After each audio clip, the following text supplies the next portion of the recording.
Hello hi అందరికీ జై శ్రీరామ్, భారత్ మాతాకి జై. అసంబంధాల వాక్యాలు ఈ సిరీస్కి స్వాగతం. యేసు ఇచ్చిన నిత్య జీవము కడవరకు ఉంటుంది అని యేసు అంటున్నాడు. మరి ఆ మాట నిజమేనా?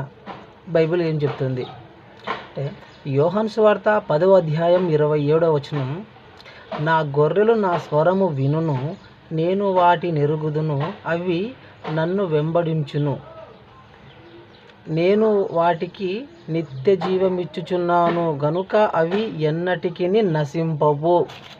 యేసు నిత్య జీవం ఇస్తున్నాడంట, ఇచ్చిన తర్వాత ఇంకా ఎన్నటికి నశింపవంట. ఎవడును వాటిని నా చేతిలో నుండి అపహరించడు. ఎవ్వరు కూడా వాళ్ళని నాశనం చేయలేరంట యేసు ఇచ్చిన నిత్య జీవితానికి.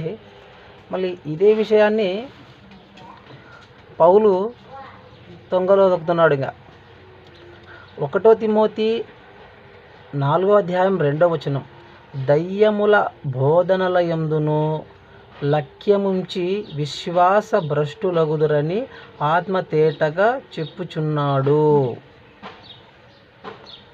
అంటే కొంతమంది బోధనలు చేస్తారు కదా, అటువంటి వాళ్ళలోన వాళ్ళ మాట విని భ్రష్టులైపోతారంట. యేసు ఏం చెప్పినాడు? నా మాట విని నిత్య జీవం పొందినారంటే వాళ్ళకి లాస్ట్ వరకు ఇంకా వాళ్ళకి స్వర్గమే. అంటే పౌలు మధ్యలోనే కొట్టేస్తున్నాడు. ఇంకా అసంబంధాల వాక్యాలు అంటే ఇట్లే ఉంటాయి. జై శ్రీరామ్, భారత్ మాతాకి జై.